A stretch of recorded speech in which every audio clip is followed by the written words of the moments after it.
श्री सचिन पायलट जी 2 दिवसीय ठिंक विधानसभा क्षेत्र के दौरे पर आज, जहां उन्होंने ग्राम पंचायत अरनिया माल, ग्राम ओन, इसी के साथ ग्राम वजीरपुरा में उन्होंने स्थानीय कार्यक्रम में शिरकत कर विभिन्न विकास कार्यों का लोकार्पण एवं शिलान्यास किया एवं जन सुनवाई की। इस दौरान टोंक जिला अध्यक्ष श्री हरिप्रसाद बैरवा जी, कांग्रेस नेता श्री सऊद सईद जी, पीसीसी सचिव श्री अनिल चोपड़ा जी, प्रधान प्रतिनिधि श्री हंसराज फागन जी एवं ग्राम प्रधान के सरपंच एवं ग्रामीण मौजूद रहे।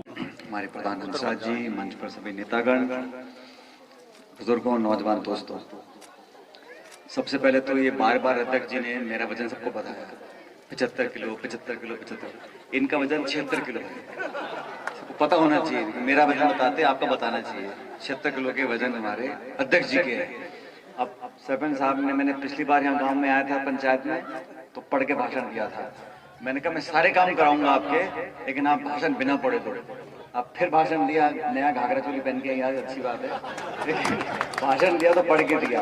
लेकिन जो काम थे इस पंचायत में, क्योंकि हमारे यहाँ किसान लोग रहते हैं, आदिवासी लोग रहते हैं, एससी के, पिछड़े वर्ग के सब लोग यहाँ पर रहते हैं और बड़े अमन चैन से रहते हैं, तो जो काम आपने बताए वो सारे काम आपको सरपंच साहब ने गिन के बता दिए। और इसके अलावा भी जो आपके और बिना बताए भी काम थे, उन सबको हमने करवाया है, कार्रवाई करी है। और जैसा अध्यक्ष जी बता रहे थे, इस क्षेत्र में कम से कम मुझे तो इस बात का फक्र है कि यहाँ पर कोई भी जाति बिरादरी का व्यक्ति हो, उसने हमको वोट दिए हैं ना दिए हो, कांग्रेस का हो, भाजपा का हो, बसपा का हो, किसी दल का भी हो, लेकिन जब तक विकास की बात होती है, जहाँ तक क्षेत्र के विकास करने की बात होती है, वहां पर बिना भेदभाव सबको मान सम्मान के देकर हमने काम करवाया और कभी पक्षपात नहीं किया। ये तो अक्सर नेता क्या करते हैं, पोलिंग बूथ की लिस्ट देखते हैं, कहाँ कितना वोट मिला, किसने नहीं दिया, फिर रड़क और निकालते हैं, जिसने नहीं दिया उसको पूरा फिर तंग करने का और दबाव डालने का। तो ये राजनीति हमारे संस्कार में नहीं है, लेकिन इस क्षेत्र ने जो प्यार दुलार दिया है उसका मैं बहुत बहुत आभारी हूँ। और आप सब जानते हो चुनाव सर पर है, महीने भर में यहाँ चुनाव होगा, किसी भी दिन घोषणा हो सकती है, लेकिन इस पंचायत से जो समर्थन मुझे मिला उसका एहसास मुझे पूरे 5 साल रहा। और समय विपरीत परिस्थितियां भी आई, कोरोना का काल भी आया, बहुत मुश्किल का समय हम लोगों ने देखा, लेकिन सब हम पार कर सके क्योंकि आप लोगों का सहयोग था, समर्थन था। और अभी भी मैंने हर व्यक्ति को बोला, गांव में चुनाव होता है, सरपंच एक लड़ता है, जीतता है, हारता है, सब अलग अलग, थोड़ी बहुत खींचतान हो जाती है। कब मीणा जी हैं, चले गए, तो चुनाव आप वहीं रोक पर मत। तो चुनाव में, सरपंच जी के चुनाव में, सीआर के चुनाव में, डीआर के चुनाव में खींचतान हो जाती है और वो स्वाभाविक है। लेकिन जब पंचायत की बात आती है तो मेरा आप सबसे आग्रह है कि आपस में कहीं किसी के छोटे मोटे मनमुटाव भी हों, उसको भुला के हमें पूरे जिले का, प्रदेश का, देश का सोचना है। आज चुनाव मुख्य रूप से 2 पार्टी के बीच में होता है, बीजेपी और कांग्रेस। अब 30 साल से हमेशा 5 साल बीजेपी की सरकार, 5 साल कांग्रेस की सरकार आ रही है, लेकिन इस बार बीजेपी में जो बिखराव है, जो नेतृत्व की पता ही नहीं किसी को क्या होगा क्या नहीं होगा, और आज माहौल हमारी सरकार और कांग्रेस के पक्ष में है। और आप सबके योगदान से, आप सबके समर्थन से मैं समझता हूँ कि दोबारा हमारी सरकार भी बन सकती है। लेकिन यहाँ पर जो समर्थन मुझे मिला था विधानसभा क्षेत्र में, उसको अगर ज्यादा आप लोग बढ़ा कर दोगे तो ये देश और संदेश पूरे हिंदुस्तान में जाएगा कि जो व्यक्ति, जो नेता, प्रतिनिधि काम करते हैं लोगों का, उनको जनता भी स्वीकार करती है। इसलिए आपसे मेरा करबद्ध निवेदन है, आने वाले चुनाव में पिछली बार से ज्यादा बहुमत देकर कांग्रेस पार्टी को जिताएं। और जो रिकॉर्ड स्थापित हुआ था 5 साल पहले, मैं जीता था यहाँ से 50-55 हजार वोटों से कांग्रेस पार्टी, इस बार मैं चाहता हूँ उससे ज्यादा वोट देकर आप जिताएं।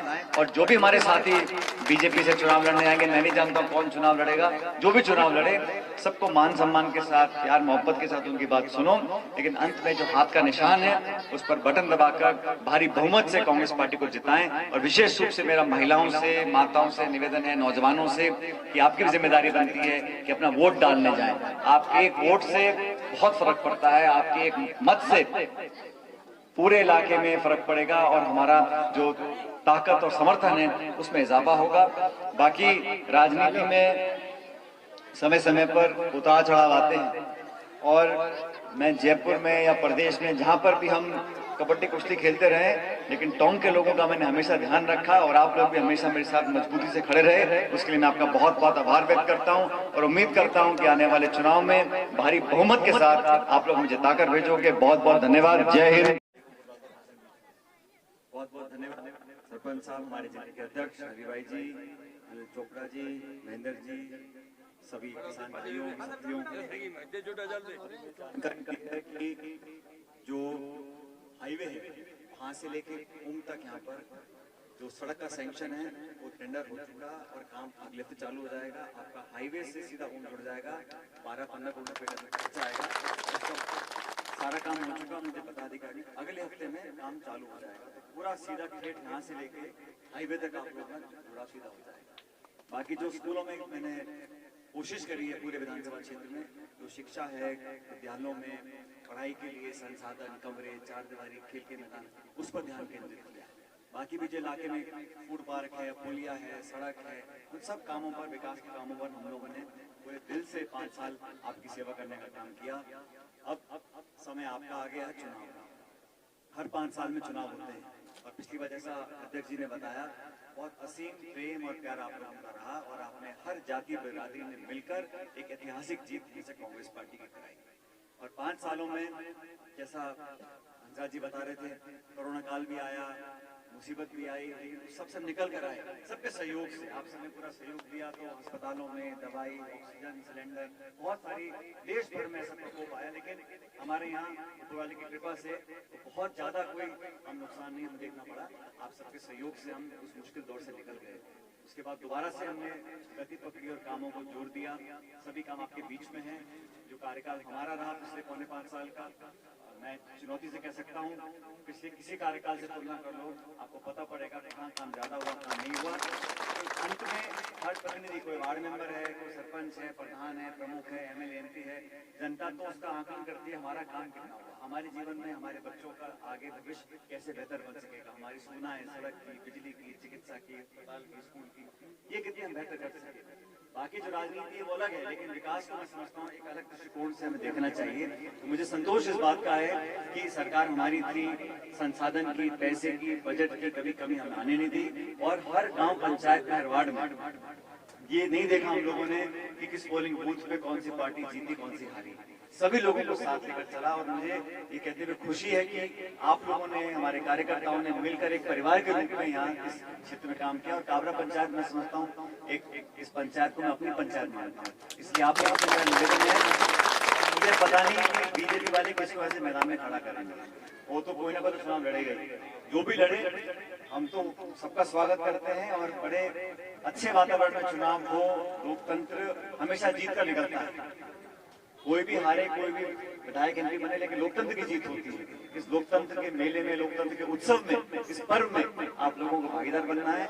लेकिन मैं जानता हूं कि आप सोच समझ कर मत का प्रयोग करें और जितना आपने बहुमत पिछले चुनाव में दिया, पूरा देश इसको देख रहा था। आज भी पूरी दुनिया की नजर टिकी हुई है कि टोंक विधानसभा क्षेत्र से क्या परिणाम आएंगे, कितनी भारी हमारी जीत होगी। तो मुझे पूरा विश्वास है कि 36 कौम के लोग मिलकर पहले से ज्यादा हम लोगों को आशीर्वाद दें, काम के आधार पर, वातावरण के आधार पर। कोई नहीं कह सकता कि विधानसभा क्षेत्र में कहीं किसी के साथ अन्याय हुआ है या कहीं जानबूझ के किसी को प्रताड़ित किया है या किसी का पक्ष लिया गया, किसी का विरोध किया गया या बदले की भावना से काम किया।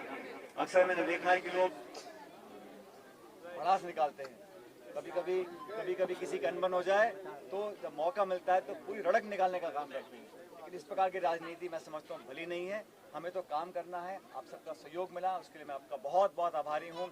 लेकिन मैं चाहता हूँ कि आप लोग इस बार चौकन्ने रहें, क्योंकि अभी अफवाहें फैलेंगी। हमारे जो विरोधी पार्टी है वो बहुत कलाकार है अफवाह फैलाने में और सुर्रे छोड़ने में, लोगों को भ्रमित करने में। तो ये समझ के रहना, आप समझदार लोग हो। कभी टकराव करा दिया, झगड़ा करा दिया, आपस में मनमुटाव करा दिया, उससे बच के रहना है। क्योंकि अक्सर मैंने देखा है कि जब चुनाव करीब आते हैं तो हमसे संवाद करें, कितने किलोमीटर सड़क, बिजली, खाद, स्कूल,